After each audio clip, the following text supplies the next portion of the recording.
Status Coup. What's up, Status Coup fam? How are you? Happy Wednesday. The date is Wednesday, February 14th. You are watching Status Coup. I am Ron Placone, your host. Smash the like button. Smash, smash, smash, smash the like button. Tell your friends, tell your family to tune in. Happy Valentine's Day for everybody who acknowledges such a thing. It's not really a big thing in my household. But even though it's just a capitalist grab, I still think it's nice to spend time with your loved ones and what have you. My wife and I are going to cook this Valentine's Day. And we've actually done that the past few years. My wife and I, we like to cook together, and it's something that we enjoy. And I love to go out to eat. Don't get me wrong. I love going out to eat. It's a wonderful thing to do. I enjoy it very much. But honestly, going out to eat on Valentine's Day is kind of not great, in my opinion. You're dealing with a lot of people. There's going to be a lot of people there. Expectations are high. People watching will be interesting because you'll inevitably seeing someone who's having an argument.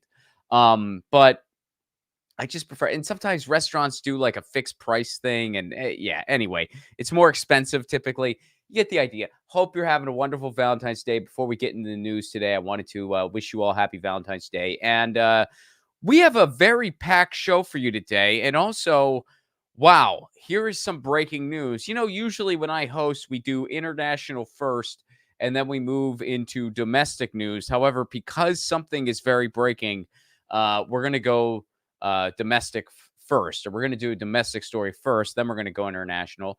So, as you probably already know, the Kansas City Chiefs won the Super Bowl on Sunday. I don't know if you got to catch it. We just had an excuse to go to a friend's house and eat food. Basically, that's what we did. I paid attention. The game was, I thought, very boring in the first half, picked up in the second half.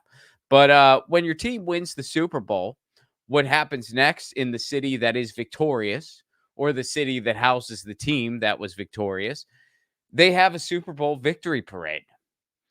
Well, at the Super Bowl victory parade in Kansas City that happened today, there was a shooting. Colin, let's go to the first video.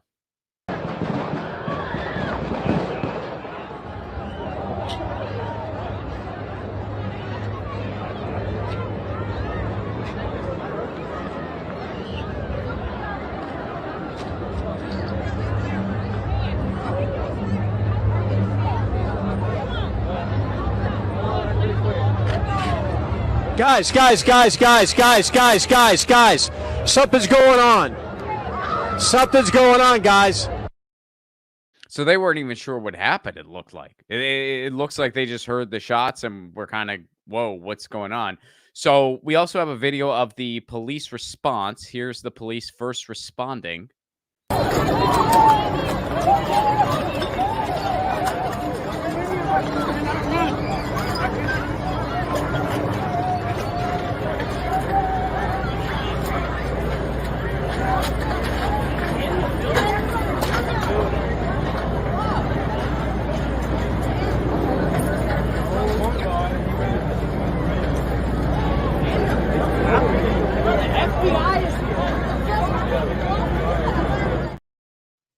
Now, again, this is unfolding in real time, so we're gonna bring this story to you as it is literally unfolding live.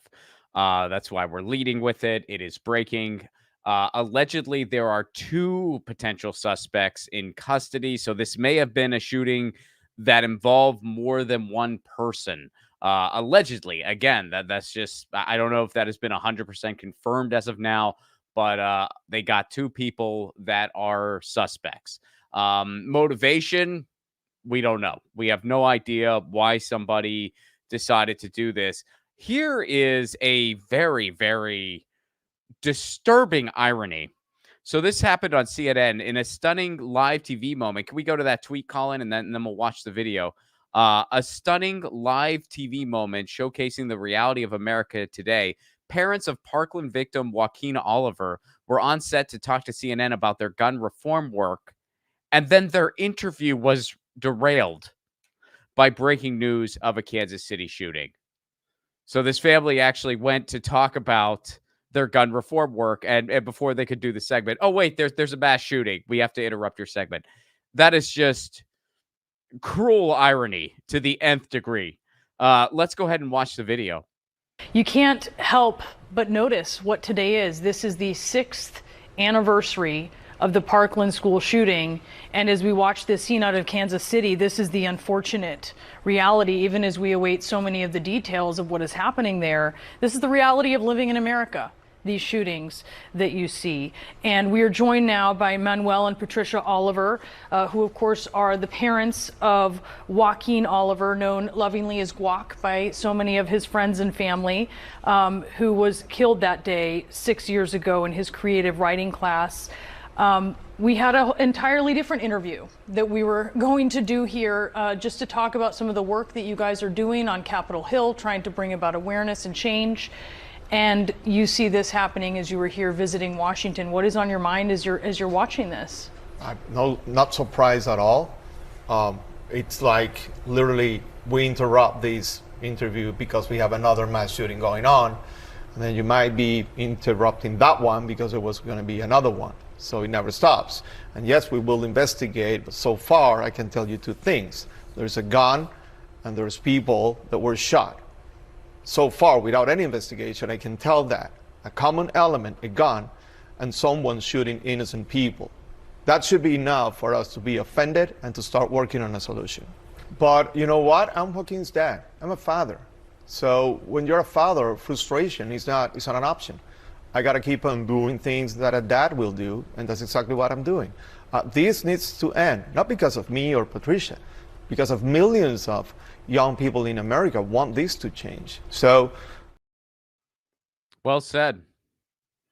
Well said on that guy's part. That's probably the most honest assessment of the situation of guns in America ever given on CNN. Honestly, what that guy just did right there. If one of the CNN anchors said what he just said, they'd probably lose their job. It's absolutely remarkable. It is absolutely remarkable. So as of right now, one is confirmed dead. There is 1 dead and 9 wounded. And we'll, of course, again, we will keep you updated in real time to the best of our ability. But as of right now, as of the recording of this, or as of the streaming of this, I guess, because we're live, it's not a recording. But yeah, there is 1 confirmed dead, and so law enforcement now has 3 people in custody. Okay, all right. So now there's 3 people. Originally there were 2, 3. So 15 to 20 shots were fired. 3. Geez, guys, we're finding this out in real time, but I mean, 3 people. I mean, that's like a coordinated attack. I mean, so this isn't some lone person. Well, I mean, again, we don't have anything confirmed. These could be 3 separate people they think might have done it. I mean, it looks like there's a lot we just don't know. 3 teens. Okay, so we know that they're teenagers. There they are. All right. So there's one of the suspects. We think, I mean, wow. Wow. This is something to see unfold in real time. So far, what we know, 1 person dead, 9 wounded. That's the tally so far. We don't know that that's the total tally. That's what we know so far. What we know so far, there's 3 teens that are suspects that are in custody. Were the 3 teens working together? I don't think we know yet. Were the 3 teens definitely the shooters? We don't know that yet either. What was the motivation? We don't know. Wow. And of course, a shooting happened. We know that, obviously. Man, shootings happen in schools, they happen in churches, they happen in synagogues, they happen at concerts, they happen at music festivals. Now they happen at Super Bowl victory parades. Where don't they happen? Nowhere.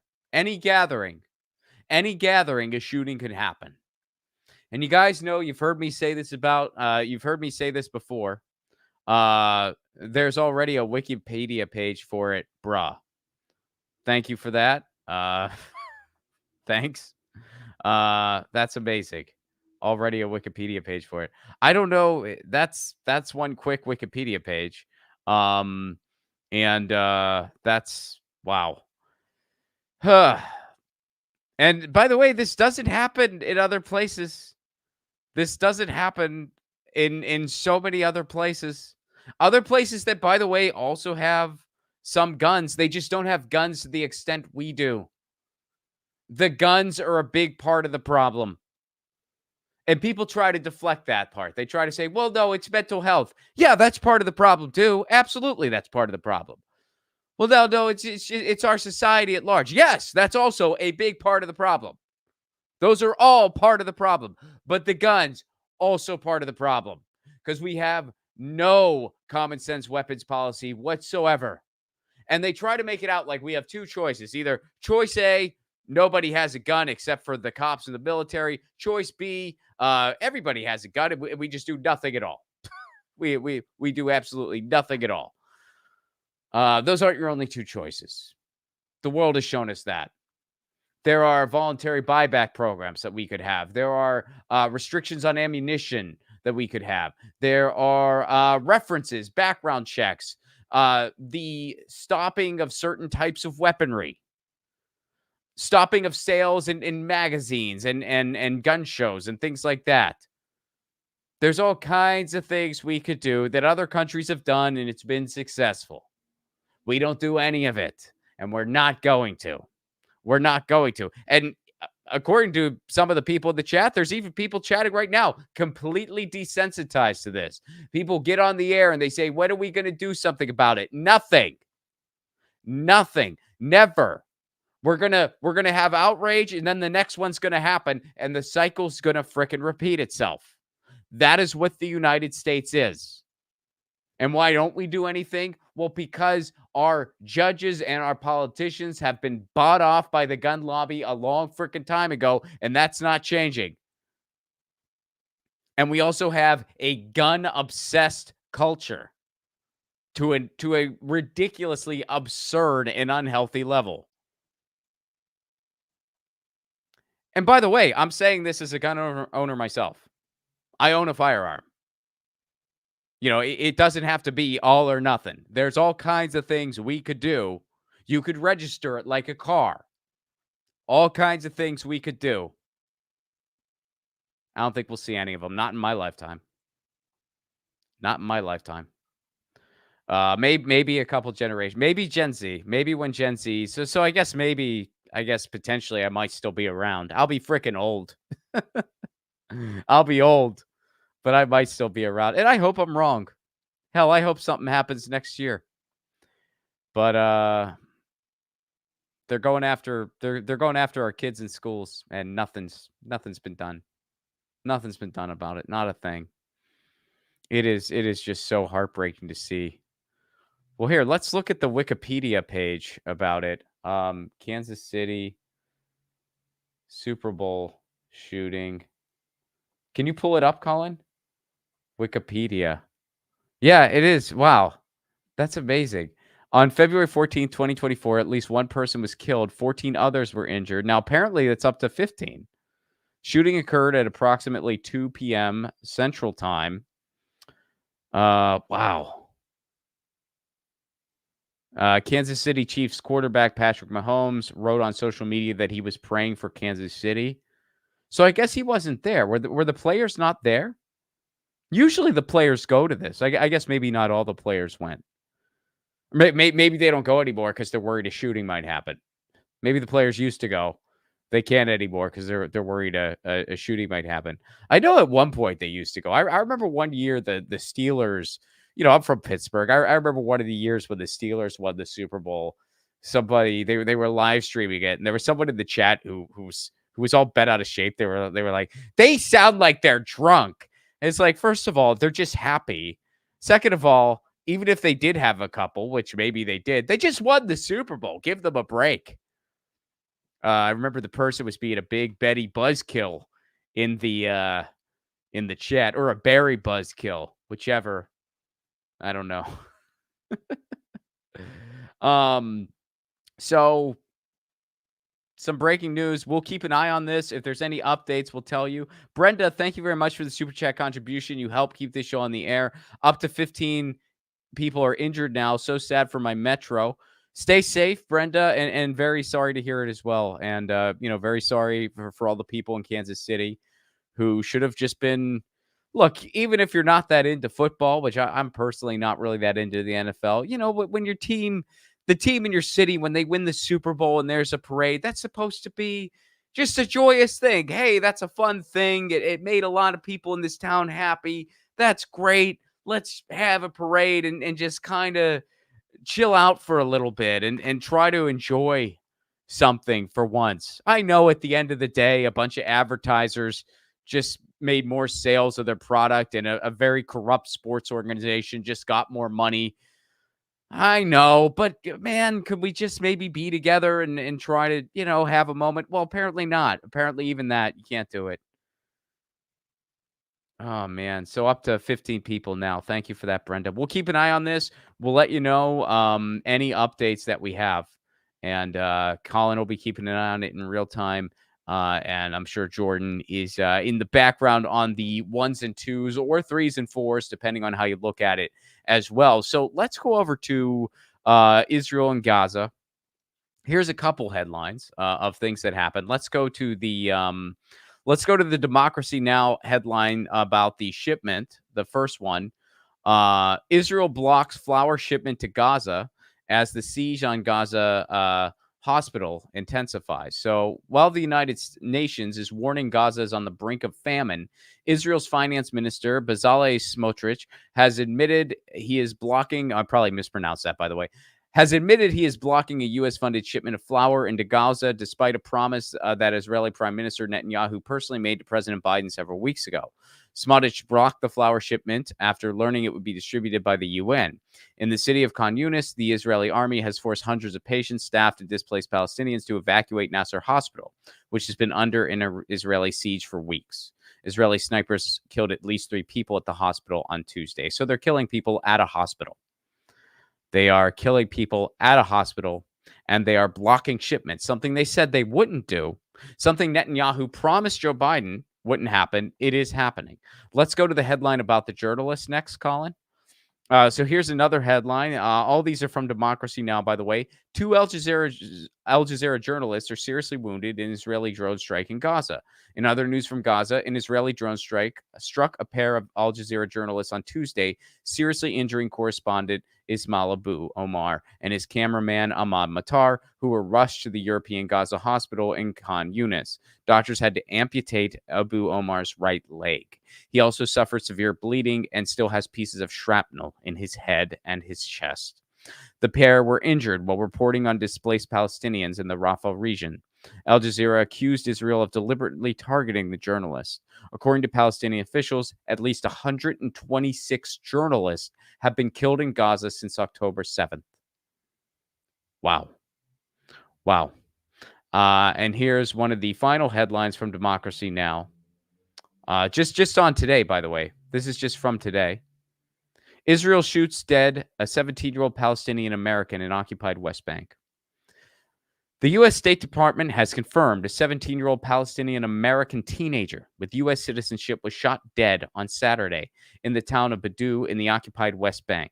According to the group Defense for Children International, Mohammed Ahmed Mohammed Kabor was shot in the head by Israeli forces while he was sitting in a car with a relative in a wooded area where local residents often pick mushrooms and sage.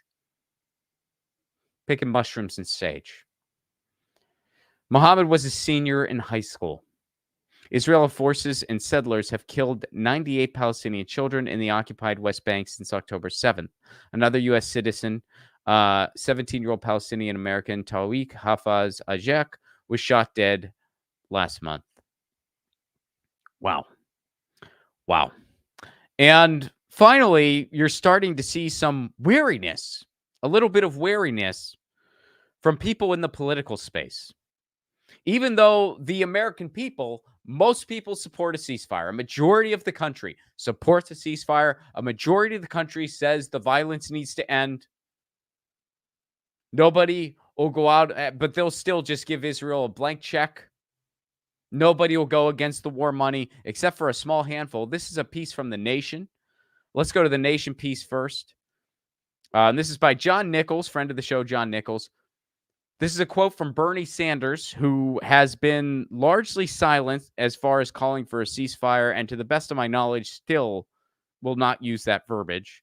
But he did say this: I will be damned if I'm going to give another nickel to the Netanyahu government, Bernie Sanders, and 2 Senate colleagues to find a new standard for foreign aid packages. No more complicity with Israel's assault on Gaza. So the U.S. Senate approved a $95 billion emergency international spending bill. $95 billion. All for war. You know what we could do with that money at home? We could end homelessness. We could give everyone health care. No, they're sending it to war. It included $14 billion in new military assistance for the Israeli government as it continues its massive assault on the civilian population of Gaza. The package, which also includes $60 billion in new funding for Ukraine's fight against Russia, is likely to stall in the House, where Speaker Mike Johnson has indicated he will block it. Now, most Senate Democrats supported the measure, which passed by a 70-29 vote.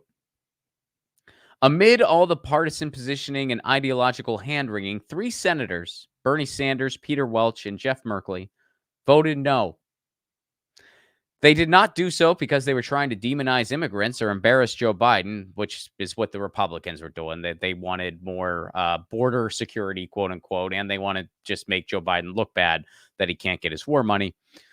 But Peter Welch, Bernie Sanders, and Jeff Merkley, they did it because they refused to continue providing no-strings-attached funding to the Israeli attack on Gaza, where the death toll has surpassed 28,000 with close to 68,000 wounded.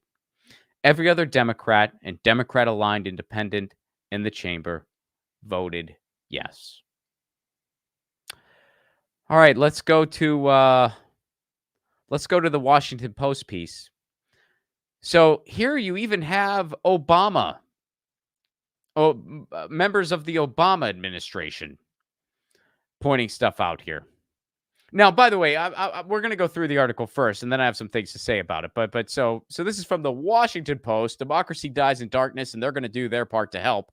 Biden moving closer than ever to a breach with Netanyahu over war in Gaza.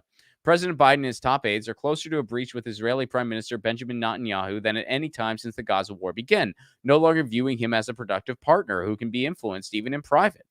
The mounting frustration with Netanyahu has prompted some of Biden's aides to urge him to be more publicly critical of the prime minister over his country's military operation in Gaza. Now, the president, a staunch supporter of Israel who has known Netanyahu for more than 40 years, that's also as long as Joe Biden's been on the wrong side of everything, 40 years, has been largely reluctant to take his private frustrations public so far, according to the People. But he is slowly warming to the idea. How many innocent people need to die before Joe Biden warms to the idea? Netanyahu has angered U.S. officials on several occasions in just the past few days. He publicly denounced a hostage deal while Secretary of State Anthony Blinken was in the region trying to broker an agreement. He announced the Israeli military would be moving into the southern Gaza city of Rafah, a move U.S.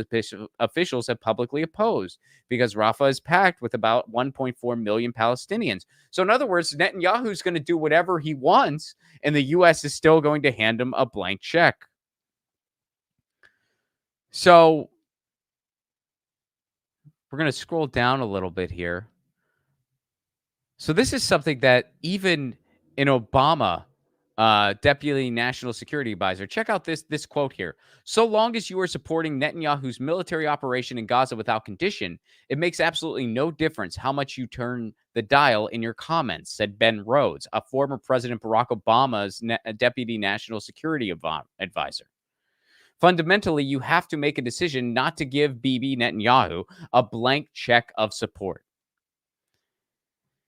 Even in Obama officials saying that. Now, keep in mind, Barack Obama, the guy who campaigned on ending Bush's wars. Did he end Bush's wars? Nope. He kept them on autopilot. That's why he ran out of bombs. That's Barack Obama. Now, I will say, one thing that you see in United States politics is whoever is not in office, they will armchair quarterback, or people who used to be around them will armchair quarterback, and they'll actually say what the people feel. They'll actually say, oh yeah, he shouldn't give Netanyahu a blank check. He shouldn't do that.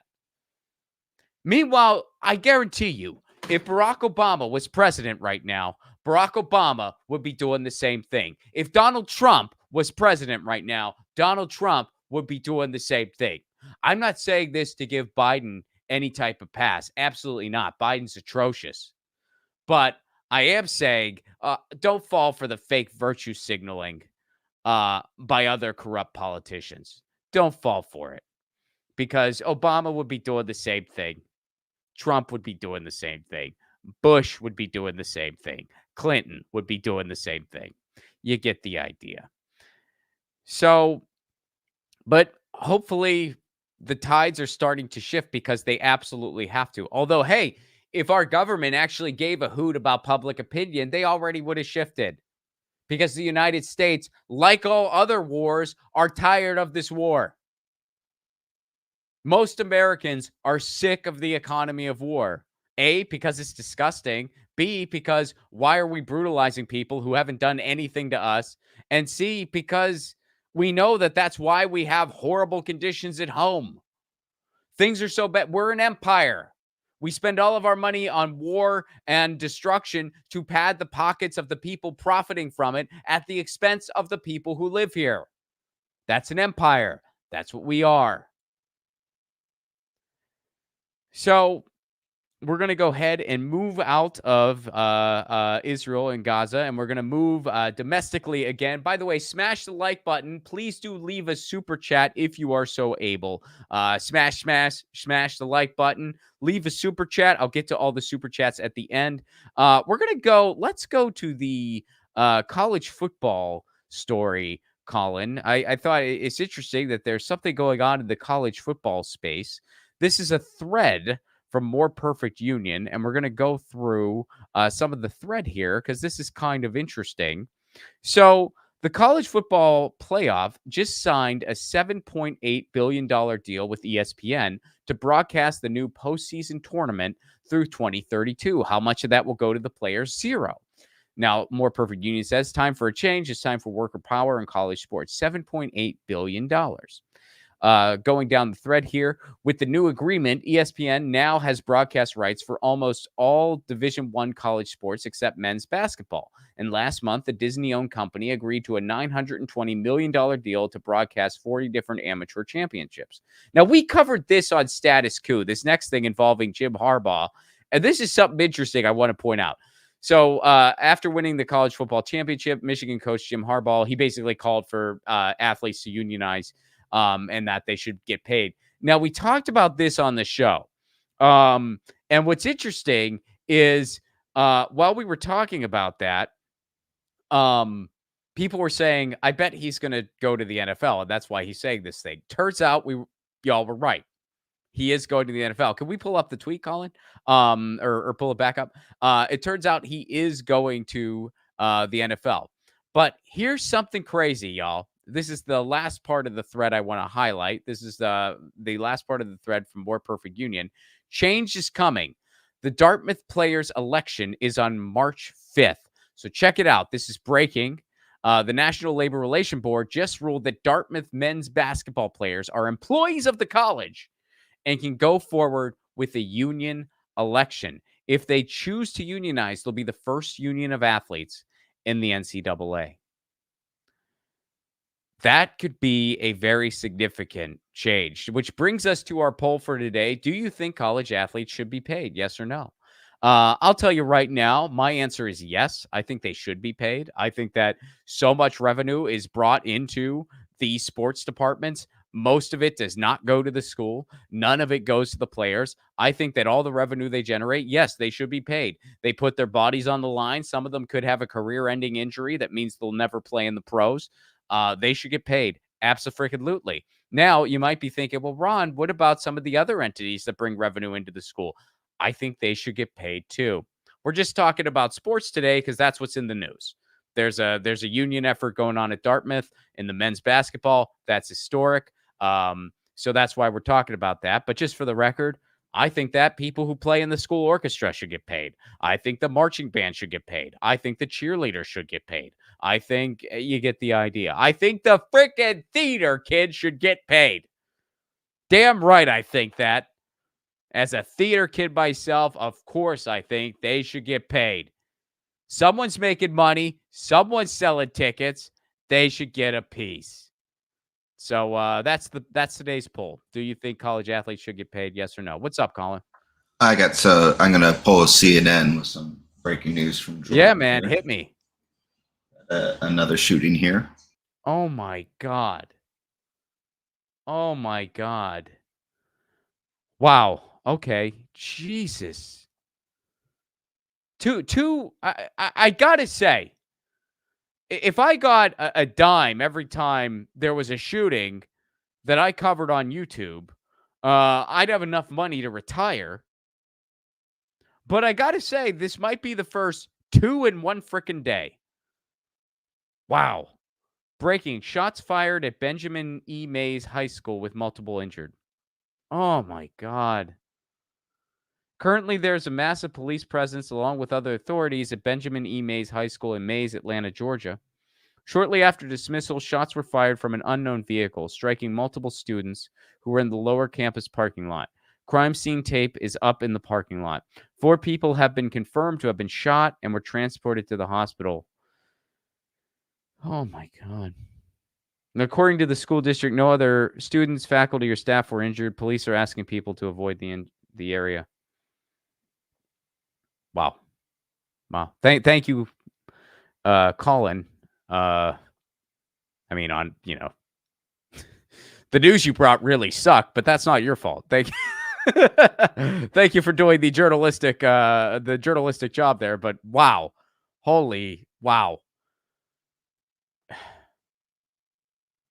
I mean, what can you even say to this stuff? I mean, it's one of those issues where I don't know about y'all, but I just feel so painfully helpless because the same shit keeps happening and happening and happening, and nothing is done. And not only is nothing done, but it's not even a subject of debate. I mean, I guarantee you in the upcoming presidential election, they're not going to bring up guns. It's not going to come up. Because Trump's going to be like, we should do nothing. And Joe Biden will be like, yeah, absolutely. We can't possibly do something. I mean, you can't even have the conversation with people, with regular people. You can't even bring it up. Hey, we really do have to do something about guns. No. It's not the guns. It's the blah, blah, blah, blah, blah. The guns are a big part of it, though. No, it's blah, blah, blah, blah, blah, blah, blah, blah, blah. Yeah, those are factors, too. But the guns part. No, the guns. We can't possibly do anything about the guns. I mean, have you ever talked to somebody who is evangelical about their quote unquote gun rights? It is one of the most frustrating conversations you will ever have in your life. And then you go to other parts of the world and you realize you're not the crazy one. You're not the crazy one because everyone else is like, why are you guys so freaking obsessed with your guns? Holy shit. My God. Like, you guys are just nuts. What do you think's going to happen? It's absolutely wow. Just wow. Truer words have never been spoken. So smart, so stupid. I think that is all smart. Weed is better than guns. Oh, by the way, I will admit to you that the reason sometimes whenever I mention I'm a gun owner, people ask further questions, and I do have to admit my gun ownership is very kind of ridiculous. The gun was left to me by my grandfather when he died, so I inherited the gun. I've never actually used it, but it is mine. And one of these days, I am going to learn how to use it. I've fired a gun before. I've just never fired that gun before. But yeah. So, but anyway, you get the idea. But weed is way better. Weed is way, way better. I'm with you. So breaking news. Jesus. Wow, 2 mass shootings, 1 episode. Within a couple hours, by the way. Within a couple hours. Isn't that wonderful? Wow. Okay, so answer the question in today's poll, today's poll should have just been, will we ever see gun any type of gun legislation in any of our lifetimes. That should have been the poll. But, we weren't anticipating multiple mass shootings in the preparation of this show. So instead, the poll is, should college athletes get paid? I'm rooting for the players over at Dartmouth. I hope they unionize. I hope that causes players everywhere else to unionize. Yeah. And I think they should get paid. I'm definitely a yes. But again, I think all the others, yeah, that'll be a different story for a different day. Let's go to the Uber and Lyft strike, Colin. Uber and Lyft are going on strike. Well, the drivers are going on strike. This is another more perfect union story here. So Uber and Lyft drivers are on strike across the country today to demand fair pay. Uber's revenue jumped 34% last quarter as a result of taking more from drivers. Uber now takes 40% of the cost of each ride and sometimes over 50%. All right, we're going to watch this video in a second. But first, I want to do a little bit of setup here. So a while ago, on the ballot here in California was a piece of legislation called Prop 22. Prop 22 basically said that Uber and Lyft drivers and other gig app workers are independent contractors and not employees. They sold this to the public under the guise of work freedom. You can make your own hours and you can just make your money and no one's going to infringe on your right to do that. And the app is convenient for you and blah, blah, blah. Now, but first of all, what that did is it allowed them to pay them less. And what it also did was there were some other rules there and other types of policies and labor issues that exempted all of these apps. It exempted Uber, it exempted Lyft, it exempted DoorDash. So a bunch of us were saying, don't support Prop 22. It's not about worker freedom. It's about them exploiting the drivers and workers even more than they already are and stripping away any protections they might have. But guess what? California failed the freaking test. They supported Prop 22 and what it was going to do. So what ended up happening? Well, we see what ended up happening. Drivers make less and the rides are more expensive. That's what's going on these rideshare apps.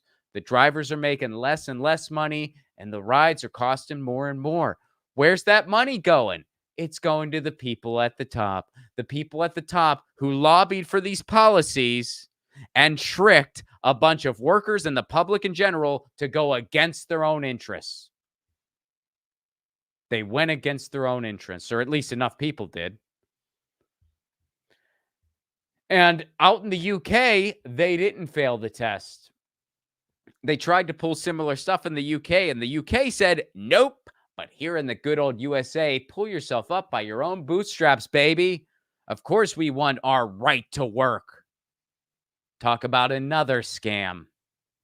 And this is sunny, progressive California that fell for Prop 22. Good old, strong Democrat California. California is not progressive. There are no progressive places in the United States. It doesn't exist. You want a progressive place to live and you're in the United States, head north until you see a border or head south until you see the border. And even those places aren't all that progressive, but compared to the United States, they are. So let's go to the video now, Colin. Now that we're up to speed. Uber and Lyft prices are out of control. Just the other day, I needed a ride from Denver Airport. $90, $87.95 to be exact, for a 22-mile ride at 10 a.m. on a Monday. Is that him? It got me thinking, does Uber actually want me to believe that this ride is worth $90? Because as much as I don't want to pay $90 for a 22-mile ride, if that money's going to the driver, I can live with that. I yesterday came in from the airport and the app charged me $90. Yes. $90. How much of that do you think is going to the driver? Going to the driver, like $25 the most. Do you know how much a passenger pays for each trip? Company, they don't tell us, they try to hiding with that. Yes, they try to hiding everything. So it seems the majority of my money is not going into my driver's pocket. And my driver has no knowledge of the exorbitant price I'm paying or how much of that the company is taking. And we're all just okay with that? The answer I got at the Denver International Airport from drivers and customers was a resounding no. So why is it happening? If we're all against it, can't we do something about it? That $90 Uber ride from the Denver airport I keep referencing, I started my investigation there. What unfolded after led me to the truth about how rideshare drivers are paid and the various ways organizers are working to change it. Hi. For Isabella? Yes. All right. How are you doing today? I'm good. How are you? I am good. Thanks for asking. Do you drive for Uber and Lyft? I do. I drive full time. I drive over 60 hours a week. I do this pretty much every single day. That's a little more than full time, I'd say. 60 hours. That's a lot of hours driving. Does that pay the bills? Is it a little less, or how does that pan out? So over time, the money that we take as Uber and Lyft drivers has gradually been going down, and it's at its worst right now. So shout out from More Perfect Union for getting on the beat with this. So a $90 ride, the driver gets maybe $25. So less than a third. So whenever you're, getting a ride, keep in mind your driver is getting less than a third of that money. And people are having to drive over 60 hours a week just to barely get by. What kind of quality of life is that? This is where the gig economy has got us. And this is why labor violations are happening all the time. They're just exploiting people to the nth degree. And it has reached its breaking point. We're there. This is the breaking point. This is it. It's happening. We're circling the drain. We are circling the drain. There's mass shootings at schools in a parade, and that's just a Wednesday. Workers are being exploited to the nth degree. I mean, just some of the stuff that you learn talking to workers. When I was on the beat with Status Coup for the UAW strike, I met a guy that worked from 4 a.m. to 5 p.m. 6 days a week, sometimes 7. 4 a.m. to 5 p.m. Nobody deserves to have to do that. I mean, I don't even think a full-time job should be 40 hours a week. I think it should be 32. That's enough. That's enough work in a week for anybody. And you should get paid an honest living wage for what you do. Not in the U.S. Not in the U.S. Oh, man. This is capitalism. This is capitalism. This is what capitalism is. I'm hesitant to use any type of qualifier in front of the word capitalism because at the end of the day, it is just capitalism. Capitalism does the exact same thing every time it is tried, and every time it has been tried throughout human history. The same thing happens. And then they do a little bit of socialism to bail it out a little bit. And then the same thing happens. It gets to the this obscene degree of making us just modern day peasants, which, by the way, we have less vacation time than medieval peasants do. We have less time off than the robber barons do. This is feudalism. Capitalism just goes to feudalism every single time. If it was a car, it would break down every 2,000 miles. It doesn't work. It does not work. It is incompatible with what it means to be human.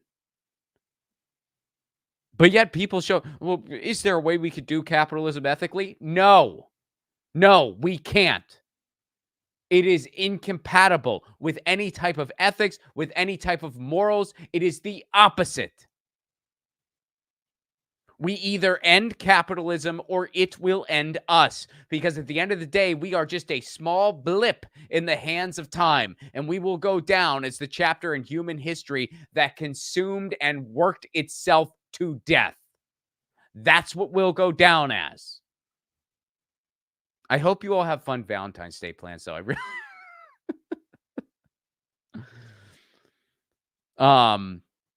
So... You do see there are some things happening that different co-ops are trying to come together, and they're basically trying to do what Uber and Lyft do, but instead of being a corrupt as hell corporation, they are being a workers' co-op in the digital space. That's the solution here. That's the long-term solution. The technology of getting a ride on an app, that technology is not going to go away. And that's okay that it doesn't. The technology itself is not the problem. The problem is the system in place. So if you get a worker co-op going, and we need these in every freaking city, and I guarantee in every city, there's at least a big handful of people that have the tech know-how to make this happen. Colin probably could do something. Colin, you can do apps, right? Can you make apps? Yeah, that would be a new one for me. Be a new one for you. Could you do it though? Oh yeah, I could probably figure that out. You could figure it out. Yeah, man, I believe in you. Look at that. You know it. You know you could do it. Colin, make a rideshare app, and let's get rich together. What do you think? I'll get on that. Yeah. All right, sweet. Thank you for that. No, but seriously though, I mean, there are people. Anyway, you get the idea. That's how we fight back. That's how we fight back. And guys, let's see here.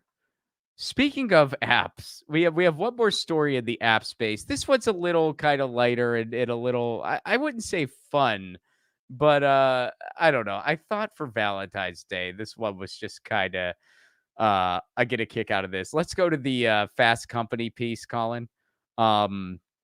With love being in the air for Valentine's Day, I thought this would be quite a doozy. This new dating app matches singles, but only if they have good credit scores.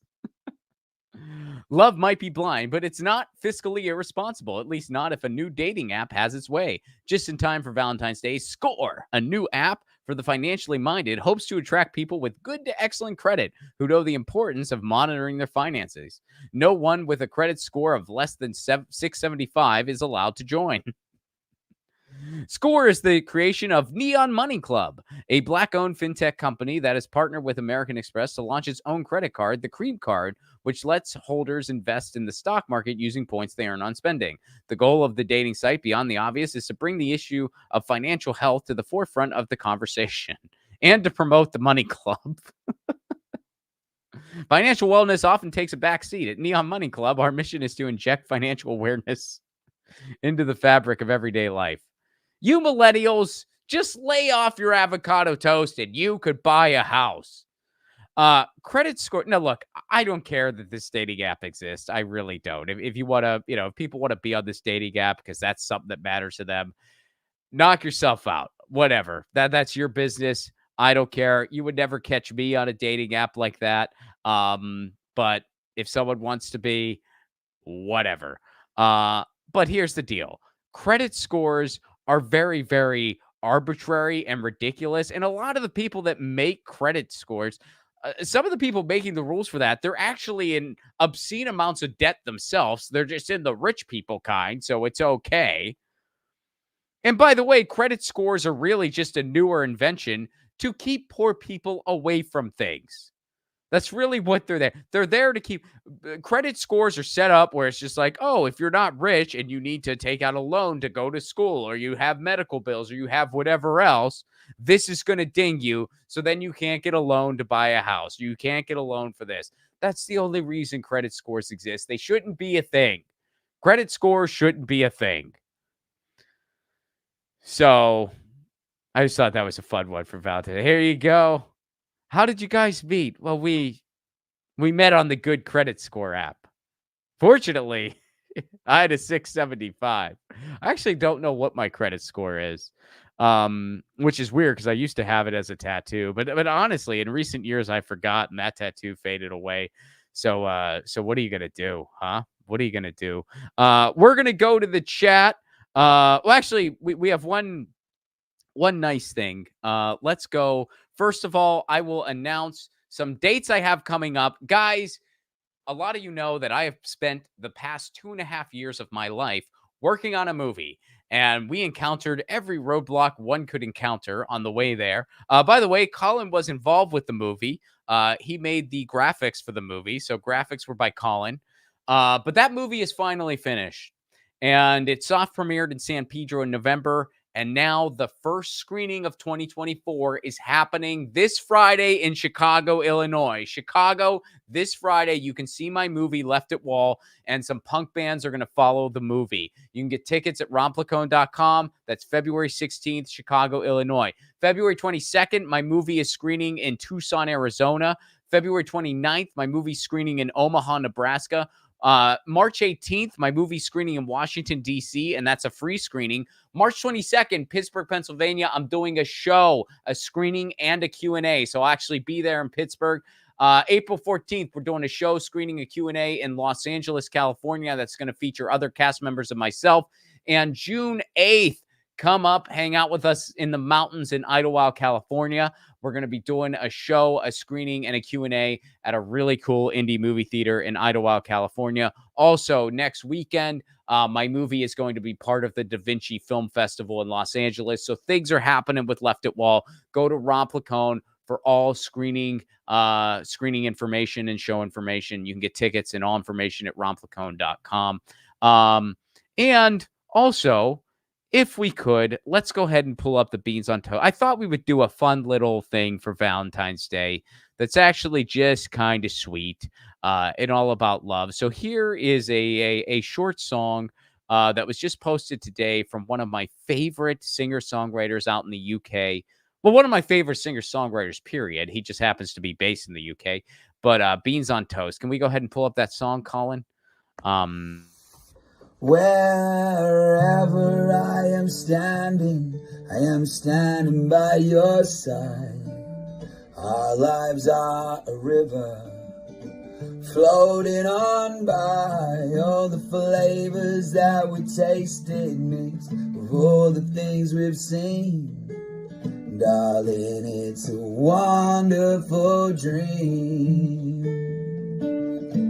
We got some time off in September.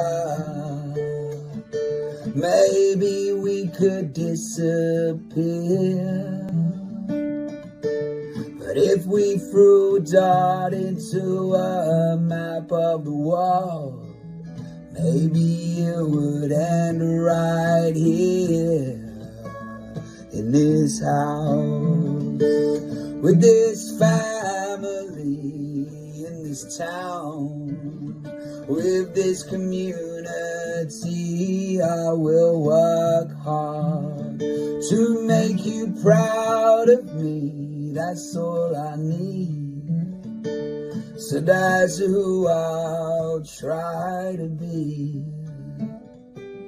That's who I'll try to be.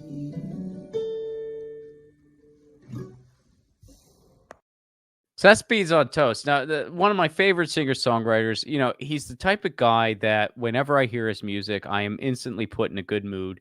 And even though, now that was a love song, but just so you know, he is a very outspoken singer-songwriter against war. He has a lot of anti-war stuff.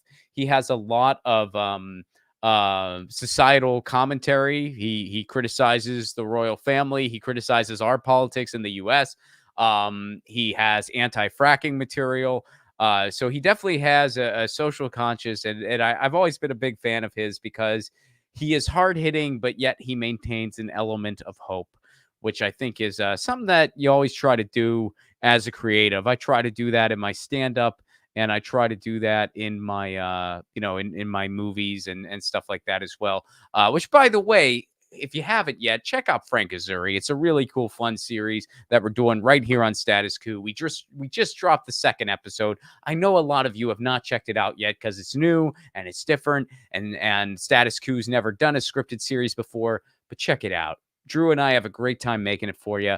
The first episode was about climate change. The second one's about labor history. Give it a spin. The episodes are short. Check it out. And if you want to learn more about Beans on Toast, my podcast 1000, which is called 1000 with Ron Placone, you can get it wherever you get your podcast. Beans on Toast was my first guest. I thought he'd be an awesome way to kick off a new podcast. I've been a fan of his music for years. We actually met once years ago in Manchester. I tell him that story. He didn't remember, but we chat about it. So if you're interested in learning more about him, about his music, check out my podcast. He is the first episode. Spin that episode. And if you like what you hear, spin some other episodes, and please subscribe to my podcast if you'd be so kind. Let's go to the super chats. Cafe Garrett, what's up, Colin? Oh, real quick, 2 things before you get to that. One, if you guys missed it, check out the Status Coup Substack for the new newsletter of Reality Room. Oh yeah, the Reality Room. Where's Astronaut Jordan? Show Astronaut Jordan. I think he forgot to put it in this one. Actually. Oh, that's ridiculous. All right. Sad. All right. Well, he's got to work on his consistency, but that's okay. He covers a couple stories, including protests outside of Biden, but also the flight attendant strike. He has an interview we'll be releasing later, but if you go on this newsletter, you can actually watch it early. And yeah, so make sure you guys subscribe to that for free. Reality Room, and that's just statuscoup.substack.com. That's just the regular Status Coup Substack. Yeah. Subscribe, y'all. statuscoup.substack.com. And another bit of breaking news on the first shooting is that officials are now reporting that 18 people have been shot, including 11 children. Oh my God. 11 children. Yep. That's Jesus. Newest. Jesus. Well, were there any other deaths, Colin? Not that I've seen yet. I haven't even seen it. They haven't even labeled which ones might be in critical or not. So I'm not quite sure. 18 people, 11 children. God damn. Well, hopefully there at least aren't any more casualties. I mean, it's sad that that's where our bar's at. Like, hopefully at least no one else died. My God. How do you just... Wow. Cafe Garrett, thank you so much for the super chat contribution. I hope all is well in Detroit. Hope you're staying safe. Hope all is well. Brenda, up to 15 people injured now. So sad for my metro. Yeah, we saw this earlier. Thank you for that, Brenda. Although as of the writing of that, now it's up to 18. But thank you for staying on it in real time. We're all doing it the best we can. But things have changed even just in the streaming of this. Denise, how are you? Good to see you. The oligarchy wants the empire to expand the war efforts. That's what every POTUS does. Yep, absolutely. Amen to that, Denise. Thank you for that. Nadia, how are you? Good to see you. A president who gets in the way of foreign policy or threatens to even mildly redistribute wealth will end up like JFK. The U.S. and the U.K. doubtless have Gladio-like insurance in their home territories. Yeah. Jeesh. That reminds me of there's a legendary Bill Hicks bit where Bill Hicks, for those of you who don't know, may be the greatest stand-up there's ever been. I mean, I don't like to use superlatives like that, but Bill Hicks, I never got to see him live because I was too young to have ever seen him live. But people I know who saw him live, they were like, yeah, he was just on a different planet. He was on a different planet than everyone else, and he was only 32 years old when he died. So who knows what he would have done had he lived. But yeah, he used to have this bit where he says whenever you become the president of the United States, a bunch of Secret Service people and everyone else, they take you into a room and they show you the JFK assassination. Then they show it to you from a slightly different angle you've never seen before. And then they go, any questions? And you say, just what my agenda is. It's you got to see him do it. Yeah, you got to see him do the bit. Anyway, so there you have it. There you have it. Thank you, Nadia. Thank you, Denise. Thank you, Brenda. Thank you, Cat Faye Garrett. Thank you all for tuning in today. Sorry that today's show had so much really terrible breaking news, but but it's our job to bring that to you. That's what we do here at Status Coup. And also one other thing I will say, here at Status Coup, we break stories and we do on-the-ground journalism. Status Lou was just back in East Palestine. Status Coup is filling in the void that the corporate media has left because they have no interest in doing actual journalism. So that's why we're here. So please, if you are able, consider becoming a member. You can go to statuscoup.com/join and you can become a $5 member or a $10 a month member. June upgraded their membership. Thank you so much for that, June. Thank you very, very much. And shout out to our new member, Lisa. Thank you so much, Lisa, and welcome to Status Coup. And keep in mind, your membership at Status Coup, it doesn't just, you're helping journalism, yes, and that's awesome. But guess what? You also get something back too. There's member calls that Jordan does. There's a membership Zoom meetings. Sometimes I'm in those. Colin's in those. Tina's in those. Status Lou's in those sometimes.